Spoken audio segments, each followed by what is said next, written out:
सभी को नमस्कार। आज हम अध्ययन करेंगे केंद्र सरकार के बजट की मुख्य बातें। केंद्रीय बजट जो 2020-21 का जारी किया गया था उसके लिए।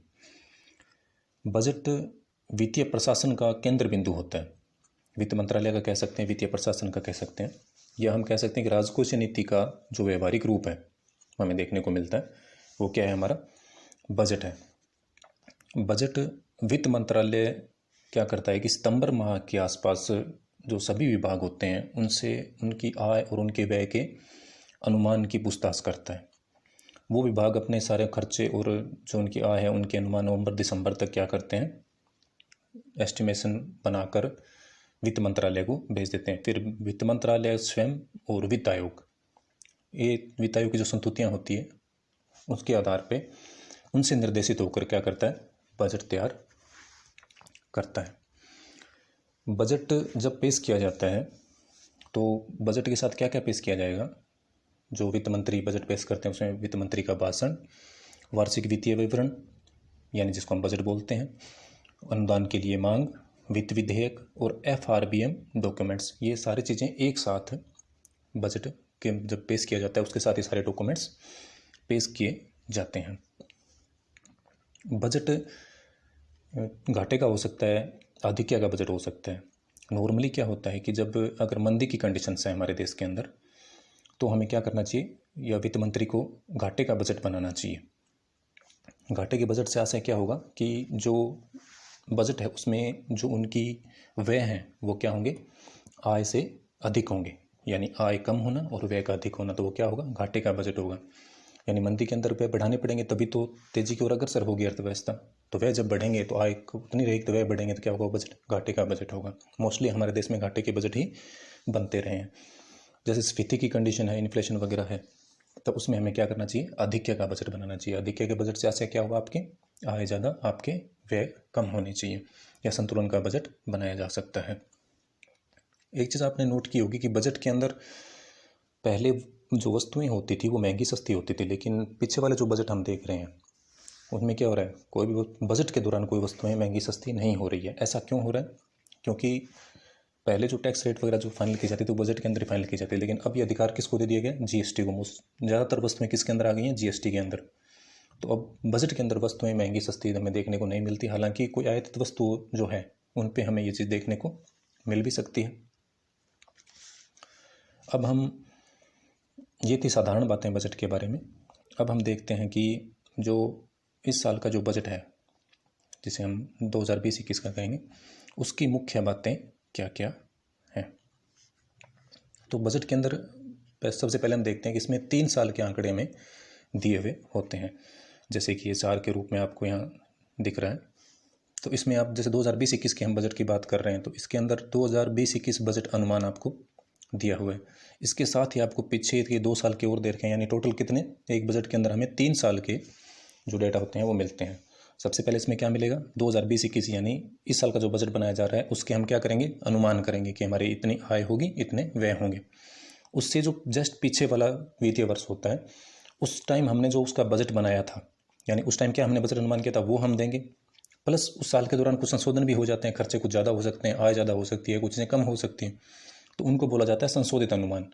यानी इस साल के हम अनुमान पेश करेंगे, उससे जस्ट पिछले वित्तीय वर्ष के जो हमने अनुमान लगाए थे वो प्लस जो संशोधित हैं वो, और उससे जस्ट सेकंड प्रीवियस ईयर के, यानी अगर 2020-21 के संबंध में बात करें तो 2018-19 है उसके रियल एस्टिमेट्स क्या है, हमारे रियल या वास्तविक आंकड़े क्या हैं वो दिए जाएंगे। यानी जब भी आप बजट बनाओगे तो बजट में आपको 3 साल के आंकड़े देने पड़ेंगे, जिस वित्तीय वर्ष का आप बना रहे हो उसके अनुमान, उससे पिछले वित्तीय वर्ष के जो अनुमान आपने लगाए थे वो, या उसमें कोई संशोधन किया है तो वो, और उससे भी पिछले वित्तीय वर्ष के वास्तविक आंकड़े आपको देने होते हैं एक बजट के अंदर। तो ये जो बजट पेश किया गया था आपका निर्मला सीतारमण द्वारा, यानी ये एक तरह से पहली पूर्ण रूप से वित्त मंत्री है महिला जिसने बजट जारी किया है। हालांकि पहले भी जारी कर चुके हैं, लेकिन महिला मंत्री के रूप में इनका क्या था, ये ही पहली वित्त मंत्री हैं जिन्होंने पूर्ण रूप से जारी किया है कार्यभार, पूर्ण रूप से वित्त मंत्रालय का कार्यभार इनके पास है और इन्होंने जारी किया।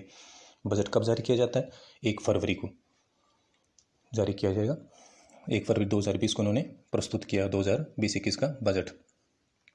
ये बजट, अब की बार जो बजट भाषण था वो क्या था, सबसे लंबा भाषण था। इसमें जो फोकस किया गया वो किस पे किया गया, महत्वाकांक्षी भारत, सबके लिए आर्थिक विकास और हमारा संरक्षक समाज, इन बातों पर उन्होंने, वित्त मंत्री ने ज़्यादा जोर दिया और जीवन को सरल बनाने के लिए विषय वस्तु तैयार करने के बारे में चर्चा की।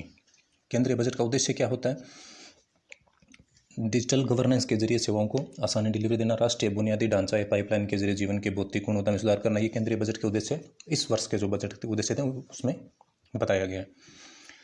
नेक्स्ट आपका उन्होंने जो लक्ष्य बताया हुआ है, आपदा रोधक के जरिए जोखिम को कम करना और पेंशन और बीमा प्रवेश के जरिए सामाजिक सुरक्षा प्रदान करना, तो ये मुख्य उद्देश्य इन्होंने रखे हैं। फिर आपका आता है आय व्यय का सारांश। बजट क्या होता है, आय और व्यय के बारे में ही हमें सब कुछ दिया होता है, तो हम इसकी मुख्य मुख्य बातें देख लेते हैं। बाकी आपको PDF भी सेंड कर दी गई है, उसके अंदर आप डिटेल से स्टडी कर सकते हैं। तो इस वर्ष का जो अनुमान है, बजट है, वो है टोटल 30,42,230 करोड़ रुपए रखा गया है, जिसमें से राजस्व में जो प्राप्तियाँ होती है और हमारे व्यय होते हैं, ये दोनों ही आपको एक पीछे वाले लेक्चर में बता दिया गया था कि 2 तरीके से होते हैं, राजस्व आय और पूंजीगत आय। इसी तरह से राजस्व व्यय और पूंजीगत व्यय होते हैं। तो जो टोटल एस्टिमेशन रखा गया वो कितना है, 30,42,000 करोड़ रखा गया। उसमें से जो राजस्व प्राप्तियां हैं वो आपकी हैं 20,20,926 करोड़ रुपए। अब राजस्व प्राप्तियां जो होती है उसमें एक तो कर राजस्व होता है, गैर कर राजस्व होता है, यानी टैक्स से आपको कितनी आय हो रही है और नॉन टैक्स इनकम कितनी। तो जो 20,20,926 करोड़ रुपए है उसमें से 16,35,909 करोड़ रुपए आपका कर राजस्व है और 3,85,017 करोड़ रुपए जो आपका है वो नॉन टैक्स रेवेन्यू है। ये थी आपकी राजस्व आय। इसी तरह दूसरी आय आपकी कौन सी होती है, पूंजीगत प्राप्तियाँ। पूंजीगत प्राप्तियाँ आपकी है 10,21,304 करोड़ रुपए, जिसमें मुख्यतः हम किसको शामिल करते हैं, ऋणों से वसूली या अन्य प्राप्तियाँ या उधार हो सकती है हमारी, उनको किस में लेते हैं हम, पूंजीगत प्राप्तियों में लेते हैं। और टैक्स वगैरह से जो इनकम होती है उसको किस में लेंगे, राजस्व प्राप्ति के अंदर लेंगे। अब ये था हमारा राजस्व प्राप्तियों का लेखा। अब प्राप्तियाँ और व्यय दोनों बराबर हों तो संतुलन का बजट होगा, लेकिन मोस्टली हमारा बजट आपको शुरू में बताया कैसा होता है, घाटे का बजट। तो प्रस्तुत बजट के अंदर हमारा जो है वो 6,09,219 करोड़ रुपए का हमें राजस्व घाटा, रेवेन्यू डेफिसिट अनुमान लगाया है हमने, कितना हमारा रहने का अनुमान है, यानी हमारे जो राजस्व प्राप्तियां हैं उससे हमारे राजस्व व्यय क्या होंगे, 6,09,219 करोड़ रुपए अधिक होंगे। यानी राजस्व घाटा क्या होता है, राजस्व प्राप्तियां माइनस राजस्व व्यय। जब प्राप्तियां कम होंगी राजस्व व्यय ज़्यादा होंगी तो उसको क्या कहा जाएगा, राजस्व घाटा कहा जाएगा। इसी तरह राजकोषीय घाटा होता है, उसके भी अनुमान हमें देने पड़ते हैं। राजस्व घाटा और राजकोषीय घाटा में डिफरेंस क्या है, राजस्व घाटे के अंदर हम क्या लेते हैं, राजस्व व्यय और राजस्व प्राप्तियां लेते हैं, जबकि राजकोषीय घाटे के अंदर हम कुल आय में से कुल व्यय घटाते हैं। यानी कुल आय से आप ऐसे समझ सकते हैं कि राजस्व आय तो हमने पहले ले ली, उसको भी शामिल करना है, उसके साथ हम इसमें क्या ऐड कर देंगे, नया देयता सर्जन करने वाली पूंजीगत प्राप्तियां अगर हमने कोई की हैं तो वो भी इसके अंदर क्या करेंगे, हम शामिल कर लेंगे। ये हम कह सकते हैं कि राजकोषीय घाटा एक तरह से सरकार की उस वित्त वर्ष की संपूर्ण देयता जो है उसको हम क्या कहेंगे, राजकोषीय घाटा कहेंगे।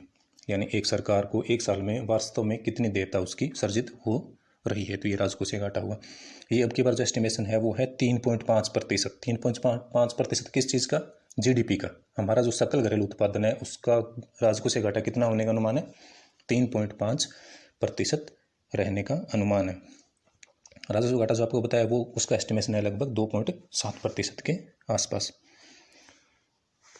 इसी तरह हम इसमें आगे देखते हैं कि राजकोषीय घाटे के जो संशोधित अनुमान जो पिछले साल के थे वो 3.5 थे, लेकिन अब की बार वो जो उनके रियल आंकड़े आए हैं पिछले साल के तो वो लगभग 3.8% के आसपास आपके आए हैं। इसी चीज़ को आप यहाँ एक टेबल के रूप में ये दिखाया गया आपको। राजस्व प्राप्तियाँ आपको दी हुई है, फिर आपको पूंजीगत प्राप्तियाँ दी गई है, टोटल हमारी कुल प्राप्तियाँ हो गई। इसी तरह जो व्यय है उसमें राजस्व व्यय और पूंजीगत व्यय दोनों लेस कर देंगे तो राजस्व घाटा आ गया हमारा। फिर आपका इधर का प्रभावी राजस्व घाटा, राजकोषीय घाटा और प्राथमिक घाटा आपको दिया हुआ है।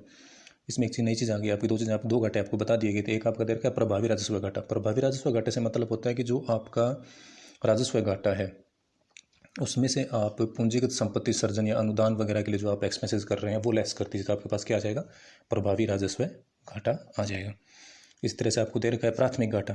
प्राथमिक घाटा कैसे निकलेगा कि जो बजट जो आपका है राजकोषीय घाटा है उसमें से आप क्या करो, ब्याज के रूप में आपने जितनी चीज़ें चुकाई है, इंटरेस्ट के रूप में आपकी जो देयता हो रही है उसको लेस कर दीजिए तो आपके पास क्या होगा, प्राथमिक घाटा होगा। तो ये सारे घाटे होते हैं। इसमें कैसे निकालते हैं हम, तो जितनी हमारी प्राप्ति है उसमें से हम व्यय लेस करते हैं। अगर दोनों बराबर हैं संतुलन है, अगर व्यय ज़्यादा है तो हमारे को क्या हो रहा है, घाटा हो रहा है। तो बजट के अंदर ये सारे अनुमान हमें दिए जाते हैं। आगे आपको बजट का सार दिया हुआ है, उसमें आपको समझाया गया कि रुपया कहाँ से आता है और रुपया कहाँ जाता है। यानी अगर हम 1 रुपये के संबंध में बात करें तो उसका कितना हिस्सा हमें किस चीज़ से मिलेगा और उसका कितना हिस्सा हम किस चीज़ के रूप में व्यय कर रहे हैं। यानी सरकार अगर 1 रुपया कमा रही है तो वो किन किन स्रोतों से कितने कितने पैसे मिलके वो 1 रुपया बन रहा है। इसी तरह सरकार अपने 1 रुपये को कितने कितने क्षेत्रों में कितने कितने परसेंटेज हिसाब से व्यय कर रही है। तो रुपया जो आपका आता है वो सबसे ज़्यादा किससे आएगा, उधार मैंने देवताओं से 20 रुपया है, लेकिन ये क्या है, हमारी रुपया जनरेशन की बात नहीं है, तो उधार लेने का तरीका हो गया।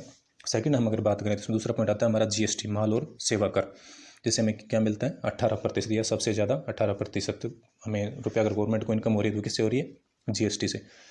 उसके बराबर ही हमें प्राप्ति किससे होती है, निगम कर या कॉरपोरेट टैक्स से। पहले हमें कॉरपोरेट टैक्स से ज़्यादा मिलता था, लेकिन अब किससे ज़्यादा है, जीएसटी से ज़्यादा। जीएसटी आने के बाद हमें और कॉरपोरेट टैक्स भी उसके नियर अबाउट बराबर ही चलता है। सबसे ज़्यादा प्राप्ति तीसरे नंबर पर जो हमें हो रही है वो रही किससे हो रही है, आयकर से, इनकम टैक्स से 17%, कर भिन्न राजस्व जो नॉन टैक्स रेवेन्यू जो हमारी है वो 10%। इसी तरह केंद्रीय उत्पादन शुल्क 7%, ऋण मित्र जो आपके हैं ऋण से जो भिन्न पूंजीगत प्राप्तियाँ हैं वो 6 और सीमा शुल्क 4। यानी ये सारे टोटल करके कितने हो गए हमारे 100 पैसे या 1 रुपया हम बोल सकते हैं। प्रतिशत के रूप में मानना चाहो कि सरकार की जो आय है 100%, उसमें किसका हिस्सा कितना है, तो सबसे ज़्यादा हिस्सा किसका हुआ, उधार का। उधार के साथ अगर हम उधार को छोड़ें तो अब जो वास्तव में रेवेन्यू के स्रोत है उसमें किसका हुआ, जीएसटी। जीएसटी के बाद कॉर्पोरेट और फिर इनकम टैक्स। यानी 2 या 3 क्रम आप याद रखो, एग्जाम में कभी कभी पूछ लिया जाता है कि इनमें से इनको प्राथमिकता क्रम में सेट कीजिए, तो आपको 2 या 3 क्रम आपको मिनिमम याद होने चाहिए। इसी तरह रुपया जाता कहाँ है, गवर्नमेंट अपना जो व्यय करती है वो किस में करती है, तो सबसे ज़्यादा हमारे जो देता है, हमारा पैसा जो जाता है बजट का, वो किसके अंदर जाता है, आपका जो कर और शुल्क से राजस्व को हिस्सा देते हैं हम राज्यों को, उसके अंदर जाता है हमारा कितना 20। फिर हमारा किस में भुगतान होता है, ब्याज भुगतान। यानी ये कोई भी हमारी जनरेशन नहीं कर रहा है पूंजीगत टाइप की, या फिर एसेट्स नहीं बना रहा है, जो पीछे का हमारा कर्ज है उसी को चुकाने के लिए हम क्या कर रहे हैं, ब्याज का भुगतान कर रहे हैं। कितना, 100 के पीछे 18। यानी एक बड़ी रकम हमारी किसके अंदर जाती है, ब्याज के भुगतान के अंदर जाती है, जो कि विकास पे खर्च नहीं हो पा रही है। उसके बाद आपका केंद्रीय क्षेत्र की जो स्कीमें होती है, सेंटर स्पॉन्सर्ड जो होती हैं, वो 13%। वित्त आयोग तथा नियंत्रण, वित्त आयोग सिफारिश करता है राज्यों को और उनको कैसे बांटना है, क्या करना है, तो वित्त आयोग कुछ अलग संतुतियाँ भी देता है, उसमें वो करता है। जैसे कि अभी वर्तमान में 15वें वित्त आयोग की अनुशंसाएँ चल रही हैं, तो ये कितना प्रतिशत है, 10%। इसी तरह सेंट्रल स्पॉन्सर्ड स्कीम जो होती है उसमें 9%। रक्षा के लिए 8%।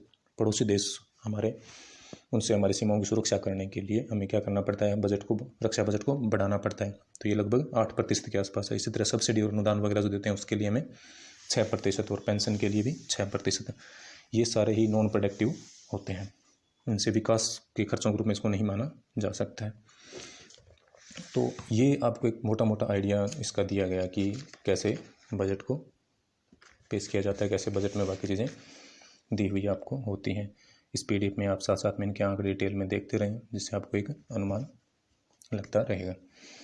अब हम देखते हैं कि इसमें बजट के अंदर भारतीय अर्थव्यवस्था की उपलब्धियां क्या बताई गई है। तो वित्त मंत्री ने बताया कि भारत विश्व की 5वीं सबसे बड़ी अर्थव्यवस्था बन चुका है। मुद्रास्फीति की औसत वृद्धि दर पिछले वर्ष सालों में 7.4% रही है थी, जो कि अब कितनी है, 4.5% है। इसी तरह उन्होंने बताया कि प्रत्यक्ष विदेशी निवेश में वृद्धि हुई है। तो उन्होंने कुछ अपने आशावादी अनुमान पेश किए। अब हम इसकी मुख्य बातें देखते हैं केंद्रीय बजट की। तो अलग अलग क्षेत्रों के लिए अलग प्रावधान किया जाता है। पहला है कृषि सिंचाई और ग्रामीण विकास के लिए, तो इसके लिए बजट में जो है वो 2.83 लाख करोड़ रुपए का क्या किया गया, प्रावधान किया गया। टोटल कितने का बजट बताया था आपको भी, 30 लाख समथिंग जो अपनी टोटल इनकम थी, 30,42,230 करोड़ रुपये। उसमें से क्या है आपका 2.83 लाख करोड़ रुपए कृषि के लिए किए गए हैं, जिसमें पशुपालन, भंडारण, नीली अर्थव्यवस्था तथा किसानों की आमदनी को बढ़ाने के लिए, जो दुगनी किसानों की आय दुगनी करने का जो चल रहा है, उसके लिए एक 16 सूत्री कार्यक्रम पर बल दिया गया। इसी तरह कृषि ऋण के लिए 15 लाख करोड़ रुपए का प्रावधान का लक्ष्य रखा गया। किसान रेल योजना को लागू करने की बात कही गई है, और जीरो बजट प्राकृतिक खेती का प्रावधान भी इसमें शामिल किया गया। यानी जिसमें क्या हो, खर्चे बिल्कुल ही कम गए, जो फर्टिलाइज़र या फिर इनके खर्चे होते हैं उनको कम करके खेती करने का एक प्रावधान लाया गया। दूसरा आपका इसके अंदर आता है मत्स्य का। कृषि के बाद मत्स्य के लिए जो आपका प्रावधान किया गया वो 1 लाख करोड़ रुपए का किया गया। इसके बाद आपका आता है आरोग्य और जल स्वास्थ्य के लिए इसमें लगभग 69,000 करोड़ रुपए का प्रावधान किया गया है, जिसमें आयुष्मान भारत योजना, मशीन लर्निंग, आर्टिफिशियल इंटेलिजेंस प्रयोग करते हुए पीपीपी मोड पे पब्लिक प्राइवेट पार्टनरशिप के तहत जिलों को फाइनल किया गया, उसमें स्कीमें चलाई जाएंगी। इस तरह जल जीवन मिशन के लिए और स्वच्छ भारत मिशन के लिए प्रावधान किया गया। फिर आपका आता है शिक्षा और कौशल विकास। इसके लिए वर्ष 2020-21 के लिए 99,300 करोड़ रुपए का प्रावधान जो टोटल किया गया है, जिसमें भारत में अध्ययन कार्यक्रम तथा इंडसेंट स्कीम चलाई गई है। एशिया और अफ्रीकी देशों के साथ मिलकर इसको शिक्षा को बढ़ाने का प्रयास किया गया और कुछ यूनिवर्सिटीज़ के लिए इसमें प्रावधान आपका किया गया। उद्योग और वाणिज्य के लिए 27,300 करोड़ रुपए का प्रावधान किया गया, जिसमें मंजूरी प्रकोष्ठ एक स्थापित किया जाएगा और पब्लिक प्राइवेट पार्टनरशिप के तहत नई 5 स्मार्ट सिटीज़ का और ज़्यादा विकास करने की इसमें साथ में बात रखी है कि जो पब्लिक प्राइवेट पार्टनरशिप है उसको क्या किया जाए, आपका इंक्रीज़ किया जाए, सिर्फ गवर्नमेंट यूनिट पे ही ना रखा जाए। फिर आपका इसमें आगे आता है जो इंफ्रास्ट्रक्चर होता है अवसंरचना जिसको हम बोलते हैं उसके लिए। तो इसमें आपका 5 वर्षों के लिए 16 करोड़ रुपए निवेश किया जाएगा इसके अंदर अगले 5 सालों में। तो कुछ इस साल के बजट के प्रावधान के लिए इसमें रखा गया है। फिर कुछ आपका राजमार्ग के लिए है, जिसमें मेनली कोई आप प्रधानमंत्री ग्राम सड़क योजना, उसका जो योजना का बजट होता है वो आप देख लें। नेक्स्ट आपका था भारतीय रेलवे। पहले रेल बजट क्या होता था, अलग से जारी किया जाता था, लेकिन अब रेल बजट को मुख्य बजट के साथ ही पेश किया जाने लगा है। तो इसके लिए जो लगभग 2700 किमी लंबी रेल पटरियों का विद्युतीकरण, पीपीपी मोड पर रेल को चलाने का, मुंबई अहमदाबाद के बीच में हाई स्पीड ट्रेन के लिए आदि कई बातों का समावेश करके इसको पेश किया गया। फिर आपका आता है जलमार्ग और इनके लिए, तो इसमें एक अर्थगंगा नाम से प्रोजेक्ट चालू किया गया है। फिर हवाई अड्डे के लिए और ऊर्जा के लिए आपका आता है मैन आपका ऊर्जा के लिए कभी कभी पूछ लेते हैं। तो ऊर्जा वित्तीय वर्ष 2020-21 में विद्युत का नवीनीकरण ऊर्जा क्षेत्र के लिए 22,000 करोड़ रुपए का क्या किया गया, आपका प्रावधान किया गया है। तो हमें जो इसमें ज़्यादा बात रखने वाली या तो कोई योजना जो इसी वर्ष चली हो या जिस योजना पे एक महत्वपूर्ण रूप से बजट का हिस्सा व्यय किया जा रहा हो या कुछ फोकस किया गया, उन आंकड़ों को ज़्यादा याद रखने की आवश्यकता होती है। पूरे बजट के सारे आंकड़े याद भी नहीं किए जा सकते हैं। ये आपको बजट के जो मेन पार्ट में दिए गए किस योजना पे क्या किया जाएगा इसके दिए में, जैसे कृषि के लिए आपका 2,83,000 करोड़ रुपए दिया हुआ है, आरोग्य जल स्वच्छता के लिए आपको 94,000 करोड़ रुपये, शिक्षा कौशल विकास के लिए 1,02,314 करोड़ रुपये आपको बताया गया। इसी तरह सारी चीज़ों के आपको डिटेल्स दी हुई है। फिर हम बात करते हैं नई अर्थव्यवस्था का कंसेप्ट दिया गया इसके अंदर। इसमें बोला गया कि भारत नेट के जरिए फाइबर टू द होम योजना का कई बार नाम पूछ लेते हैं, जैसे अपने छोटा सवाल बना देते हैं कि फाइबर टू द होम योजना किससे संबंधित है। तो ये किससे संबंधित है, भारत नेट से संबंधित। इसका 2020-21 बजट के लिए 1 लाख ग्राम पंचायतों को आपस में नेट के थ्रू जोड़ा जाएगा, जिसके लिए लगभग 6,000 करोड़ रुपये का क्या किया गया, प्रावधान किया गया है। महिला और बाल समाज कल्याण के लिए 35,600 करोड़ रुपये का प्रावधान है। और संस्कृति और पर्यटन के लिए भी एक भारतीय विरासत एवं संरक्षण संस्थान की स्थापना की जाएगी, जिसमें एक मानद विश्वविद्यालय का जिसको क्या दिया जाएगा, दर्जा दिया जाएगा। इसी तरह से कई संग्रहालयों की यादों की स्थापना की बात भी कही गई है। ये आप इसमें खास देख लें कि महत्वपूर्ण योजनाओं के लिए बजट परिव्यय मोस्टली कई बार कम्पिटिटिव एग्जाम की अगर हम बात करें तो उसमें योजना का जो बजट एस्टिमेशन है वो पूछ लिया जाता है कि आपके बाद नरेगा के लिए कितना प्रावधान किया गया। तो हमें ये थोड़ा देख लेना चाहिए। महत्वपूर्ण योजनाएं जो इसमें है वो आप जैसे 2 नंबर पे आपको महात्मा गांधी राष्ट्रीय ग्रामीण रोजगार गारंटी योजना नरेगा जिसको बोलते हैं, तो उसके लिए 61,500 करोड़ रुपये का प्रावधान किया गया। फिर आपका 8 नंबर पर प्रधानमंत्री ग्राम सड़क योजना PMGSY 19,500 करोड़ रुपये, प्रधानमंत्री आवास योजना के लिए 27,000 करोड़ रुपये, जल जीवन के लिए 11,500, स्वच्छ भारत मिशन जैसे काफ़ी हाईलाइटेड रहा है 12,294, और राष्ट्रीय स्वास्थ्य मिशन के लिए 34,115 करोड़ का प्रावधान है। इसी तरह से नीचे जो 14 नंबर पे आपको PMJY आयुष्मान भारत दिया गया 6,429 करोड़ रुपये, PM किसान के लिए 75,000 करोड़ रुपये। अब ये काफ़ी बड़ी योजना है तो हमें इस योजना को भी पढ़ना चाहिए और इसका बजट एस्टिमेशन और ये हमें याद रखने की आवश्यकता है। दीनदयाल अंत्योदय योजना के लिए 10,000 करोड़ रुपए और स्कूलों में ग्रामीण मध्याह्न कार्यक्रम लास्ट जो आपको दे रखा है मिड डे मील, उसके लिए 11,000 करोड़ रुपए का प्रावधान किया गया। यानी योजनाओं पे किस हिसाब से व्यय किया जाएगा, तो ये आपको महत्वपूर्ण योजनाएं एक साथ यहाँ पे दी हुई है। फिर आपका आता है पर्यावरण और शासन। इसमें एक भर्ती एजेंसी बनाने की बात कही गई है जो रिक्रूटमेंट वगैरह करेगी। फिर आपका आता है वित्तीय क्षेत्र के लिए, तो इसमें एक जमा बीमा और क्रेडिट गारंटी निगम DICGC जो कि जमाकर्ता के लिए जमा की बीमा दायरा मौजूदा 1 लाख रुपए से बढ़ाकर जमाकर्ता को 5 लाख रुपए तक किए जाने का। यानी इसका क्या मतलब समझे कि पहले बैंक या फिर वित्तीय संस्थाओं के अगर हमारे पैसे उनके पास जमा है तो 1 लाख रुपए तक उसकी क्या होती थी, गारंटी होती थी। अब उस गारंटी को बढ़ाकर कितना कर दिया गया, 5 लाख रुपए तक। यानी बैंक में आपके 10 लाख रुपए जमा है तो पहले 1 लाख रुपए आपके सेफ थे, अब वो पैसे में 10 लाख में से कितने, 5 लाख रुपए आपके यहाँ भी उसकी गारंटी रहेगी। कोई भी वित्तीय आपातकाल या ऐसी कोई स्थिति आती है या कोई संस्था दिवालिया होती है जिसमें आपने पैसा जमा कर रहा है तो वो कितने तक राशि जमा आपकी सेफ रखेगा, 5 लाख रुपए तक इसको करे जाने का अनुमान किया गया। फिर आपका आता है विनिवेश।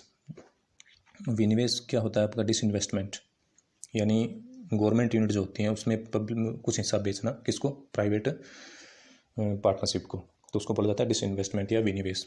इसका लक्ष्य आपको बताया, विनिवेश के जरिए 2.10 लाख करोड़ रुपए का लक्ष्य जो है वो रखा गया है। विनिवेश में मोस्टली क्या करते हैं, आईपीओ जारी किए जाते हैं, इनिशियल पब्लिक ऑफर जिसको बोला जाता है आईपीओ, ये जो आपको ऊपर दिया हुआ है।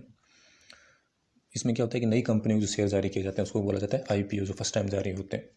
तो डिसइन्वेस्टमेंट करेंगे तो जो गवर्नमेंट यूनिट है उसके कुछ हिस्सा या शेयर के रूप में उनको बांट के उन शेयर को इशू किया जाता है, किसके लिए, पब्लिक उद्योगों के लिए, ताकि वो उसको खरीदें और उसमें गवर्नमेंट को उनसे क्या होती है, आय होती है। फिर आपका आता है रक्षा बजट। रक्षा बजट में लगभग जो राशि निर्धारित की गई वो 3.37 लाख करोड़ रुपए का प्रावधान किया गया, जो पीछे वाले बजट की तुलना में 6% आपका अधिक है।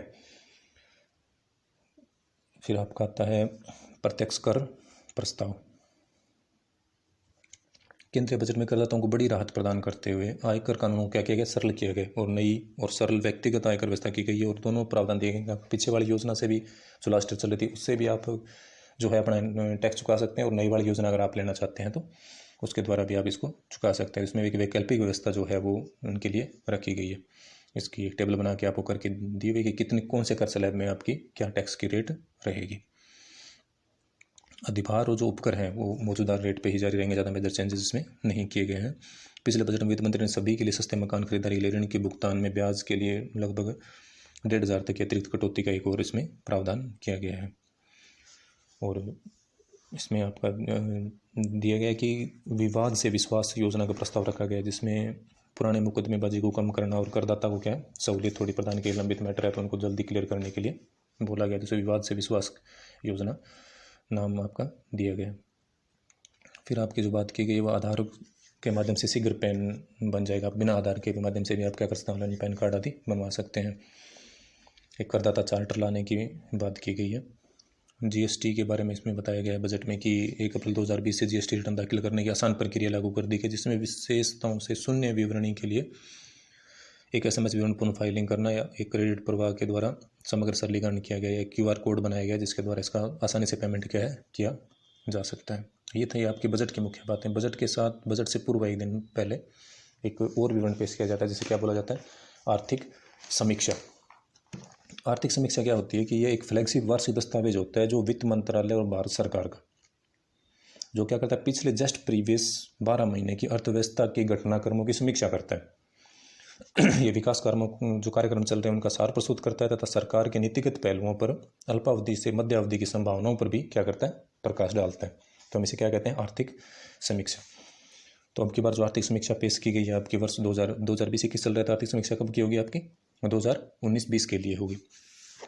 तो इसमें ये एक दिन पहले 31 जनवरी को वित्त मंत्री और कारपेट सीतारमण द्वारा क्या किया गया, इसको प्रस्तुत किया गया। ये जो आर्थिक सलाहकार होते हैं उनकी साथ मिलकर इसको तैयार किया जाता है। इसका विषय वस्तु एक थीम रखी जाती है। अब की बार की जो थीम थी वो क्या थी आपकी, बाजार को सक्षम बनाना, व्यवसाय अनुकूल नीतियों को प्रोत्साहन देना तथा अर्थव्यवस्था में विश्वास को मजबूत करना, enable market promotion, pro business policy and strengthen trust in the economy. ये इसका एक विषय वस्तु रखी गई थी। एक इन्होंने बजट के अंदर थालीनोमिक्स पर भी बात करी जो काफ़ी विवादास्पद रही थी, जिसके अंदर एक व्यक्ति द्वारा एक थाली के लिए किए जाने वाले भुगतान के मापने का इन्होंने क्या किया था, इसके अंदर प्रयास किया था, आर्थिक समीक्षा के अंदर इन्होंने पेश किया। फिर आपका आता है इसमें लक्ष्य रखा गया कि 2025 तक की अर्थव्यवस्था को $5 ट्रिलियन की अर्थव्यवस्था बनाने का था। हालांकि ये कोरोना संकट को देखते हुए संभव नहीं लग रहा है। श्रम प्रोत्साहन के लिए आपका असेंबल इन इंडिया और मेक इन इंडिया प्रोग्राम की बात कही गई है। फिर भारत के निर्यात के लिए कुल उत्पादों में बताया गया कि 10% की, जबकि विनिर्माण उत्पादों के निर्यात में 13% की वृद्धि हमने पिछले साल में दर्ज की है। इस तरह कुल आयात जो हम करते हैं उनमें 8.6% की, तथा जो विनिर्माण उत्पाद हम आयात करते हैं उसमें 12.7% की बढ़ोतरी जो हमने दर्ज की है। ऋण घाटे के बारे में बताया गया है कि जो पहले 46% था वो कितने पे आ गया, अब 44.4% पे आपका आ गया। फिर इसमें विदेशी मुद्रा भंडार के बारे में आपकी बात कही गई है, जिसमें लगातार सुधार होने को दर्शाया गया, और चालू खाते के बजट घाटे को भी कमी की ओर अग्रसर बताया। फिर इसमें बताया गया कि भारत जो है वो शीर्ष जो है बड़ी अर्थव्यवस्थाएं उनमें 5 में शामिल हो रहा है। फिर इन्होंने हमारे जो निर्यात के मुख्य मदे हैं और जो हमारे प्रमुख आयातित मदे हैं उसके बारे में बताया गया। इसमें निर्यात मदों में पेट्रोलियम उत्पाद बताया गया। अब आप देखोगे हमारी आयातित वस्तु भी सबसे ज़्यादा क्या है, पेट्रोलियम, और निर्यात भी हम सबसे ज़्यादा किसका कर रहे हैं, पेट्रोलियम का। तो आप ये मत समझना कि हम निर्यात का सेंस ये नहीं कि हम हमारे यहाँ पे प्रोडक्शन करके उसको निर्यात कर रहे हैं तो फिर हम आयात क्यों कर रहे हैं। ये एक तरह से पुनर्निर्यात है। हम बाहर से देशों में बनाते हैं, उसको थोड़ा बहुत प्रोसेस करके भी हम सेल कर देते हैं, या बाहर से कुछ देश ऐसे होते हैं जो उन देशों से नहीं खरीद पाते हैं या उनका संबंध अच्छा नहीं होता, तो हम उनसे परचेज करते हैं और उन देशों को हम सेल करते हैं। तो निर्यात के शीर्ष मदों में आपका पेट्रोलियम, दूसरा आपका बहुमूल्य पत्थर, फिर आपका औषधि, स्वर्ण और अन्य वस्तुएं आती है। इस तरह आयात की जो मदें हैं उसमें सबसे ज़्यादा आप कच्चा पेट्रोलियम, फिर सोना और फिर कोयला, कोक और ये आदि बातें इसमें आती हैं। हमारे जो देश हैं जिसको हम क्या कर रहे हैं, सबसे बड़े निर्यात करते हैं, तो वो है आपका अमेरिका, उसके बाद संयुक्त अरब अमीरात, फिर चीन और फिर हांगकॉन्ग। कई बार पूछ लेते हैं कि हमारे शीर्ष निर्यात 4 देश बताइए, तो उसमें पहला है आपका अमेरिका, उसके बाद संयुक्त अरब अमीरात, फिर चीन और फिर हांगकॉन्ग। इस तरह हम आयात करते हैं तो सबसे ज़्यादा हम आयात किससे करते हैं, चाइना से। बजट में भी कहा कि जारी रहेगा, लेकिन वर्तमान में जो संबंध है वो कुछ खटास की हो रहा है, तो इसकी नई नीतियाँ हमें देखने को मिल सकती हैं। तो चीन के बाद अमेरिका, संयुक्त अरब अमीरात और सऊदी अरब से हम क्या करते हैं, इंपोर्ट करते हैं। फिर आपका इसमें एक बताया गया कि विदेश में रहने वाले प्रवासी भारतीयों द्वारा रकम की प्राप्ति में क्या हुई, वृद्धि, यानी इसको बोला जाता है रेमिटेंस, विप्रेषित धन।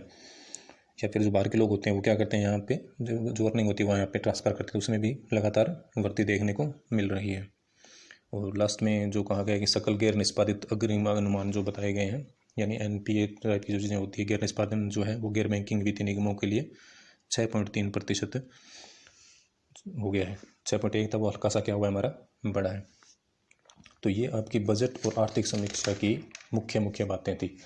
इसकी PDF आपको ग्रुप में दे दी गई है, तो जो आंकड़े और जो हैं वो आप उसमें से थोड़े चेक कर लें, और इसको मुख्य बातों पर फोकस करके इसके क्वेश्चंस भी आपको जल्दी बना के भेज दिए जाएंगे। Thank you.